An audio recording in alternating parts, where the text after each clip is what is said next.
What retirement actually looks like. At every savings level. Level 1. $0 saved. You're 67.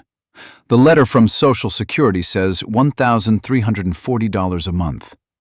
You read it twice, hoping the second read changes the number. It doesn't. Rent alone is $1,100. That leaves $240 for food, medication, the electric bill, and whatever emergency shows up first. You do the math, and the math doesn't work, so you go back to work. Not because you want to, because the number told you to. You put in an application at the hardware store down the street. The manager is younger than your oldest kid. He asks if you can stand for 6-hour shifts. You say yes before you're sure that's true. The pharmacist tells you your blood pressure medication went up $14 this refill. You ask if there's a generic. She says, this is the generic. You split a pill in half that isn't meant to be split, because a month costs less than a month and a half. You tell your daughter you're doing fine on the phone, and she believes you because you've had 30 years of practice sounding fine. You clock in at 7 a.m. Your knees remember every year you've worked, but your paycheck doesn't. At the end of the shift, you count the register twice because your hands are tired and you can't afford a mistake that costs you the job. Retirement was supposed to start 5 years ago. Instead, it's a word other people use. Level 2. $25,000 saved. You call it a cushion, but it's 8 months of expenses if nothing goes wrong. Something always goes wrong. You call the number on your 401k statement to ask about withdrawing some of it.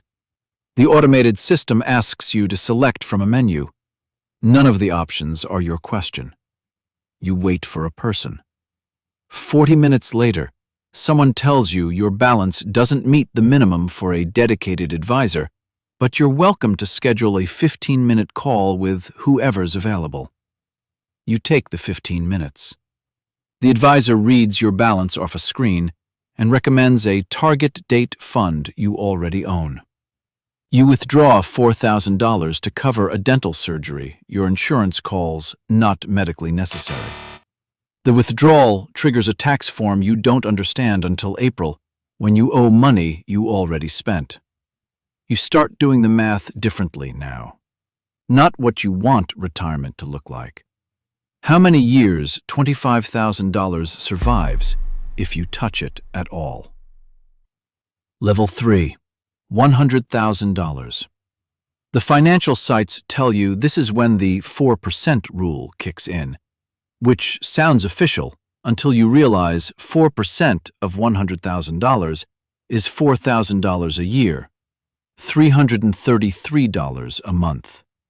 You laugh once, out loud, alone in your kitchen, because the number that was supposed to feel like arrival feels like a rounding error.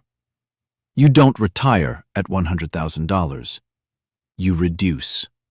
You cancel the streaming services. You start buying the store brand of everything, not because you can't tell the difference, but because the difference costs $1.40 you'd rather keep. A robo-advisor app sends you a notification congratulating you on reaching 6 figures.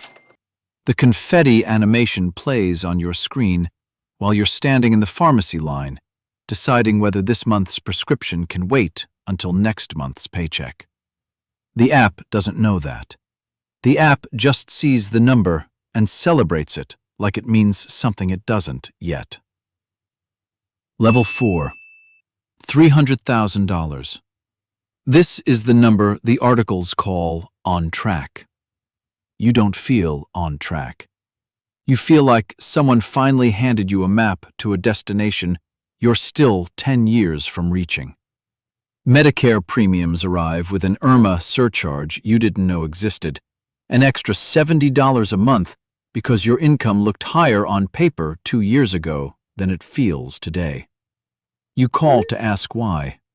The representative reads a script about income brackets from 2 tax years back. You ask if it changes. She says it can be appealed. She does not say how. You qualify, finally, for a real advisor. Not a 15-minute call, an actual person with a calendar. He asks about your goals. You tell him the goal is not running out. He nods like that's a normal answer, which means he's heard it from everyone in the room below you and everyone in the room above you, too.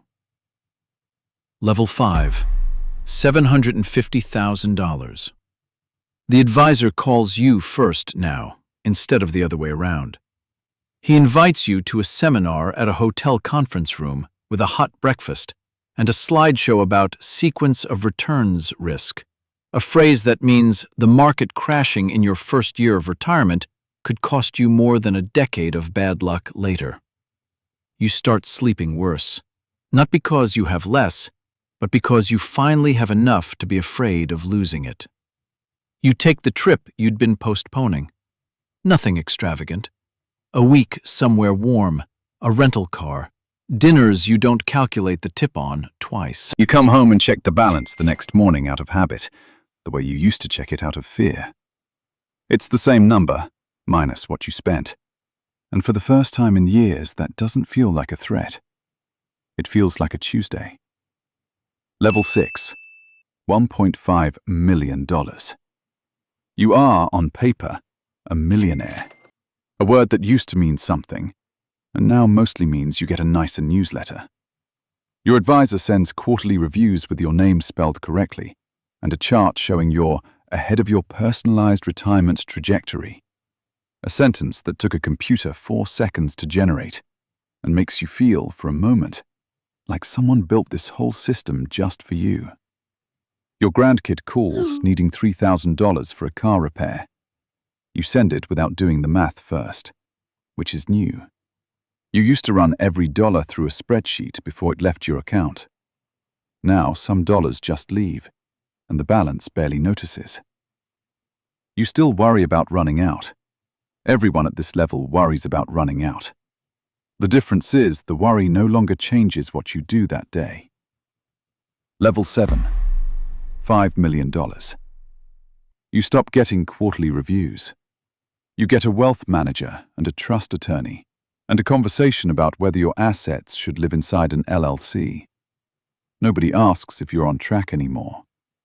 The conversation shifts from surviving the number to directing it, where it goes when you're gone, what taxes it avoids, which grandchild's education it quietly funds without anyone announcing it at dinner. Your manager calls to check in, not because anything's wrong, but because a call that says nothing is wrong is still a kind of service the account below you never received. You donate to something.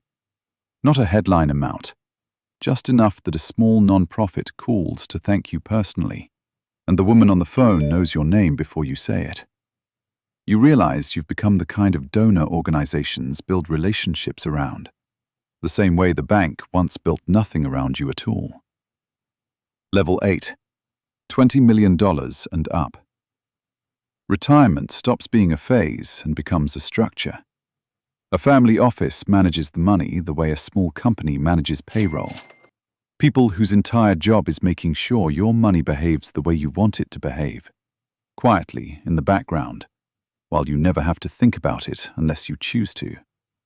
Your name is on a wing of something, or a scholarship, or a fund that outlives you by design. The advisor doesn't ask about your goals anymore. Your goals were already written into documents years ago, updated twice a year by people paid to remember them so you don't have to. Your grandchildren grow up assuming a certain baseline exists, the way you once assumed the opposite. Somewhere in a filing cabinet or a server, there's a plan for what happens to this number in 50 years, made by people who will never meet the great-grandchildren it's meant for. Retirement, at this level, isn't something you experience. It's something you architect, then step back from. Somewhere right now, someone just opened their Social Security award letter and did the math twice, hoping the second time changes the number. It doesn't. They go back to work tomorrow, not because they want to, but but because the number told them to. They don't know yet that 30 years and 8 zeros away, someone else is signing paperwork for a wing of a building, and the system that made one of them wait on hold for 40 minutes is the same system that calls the other one first. Retirement doesn't look the same for everyone. The number just decides which version you get.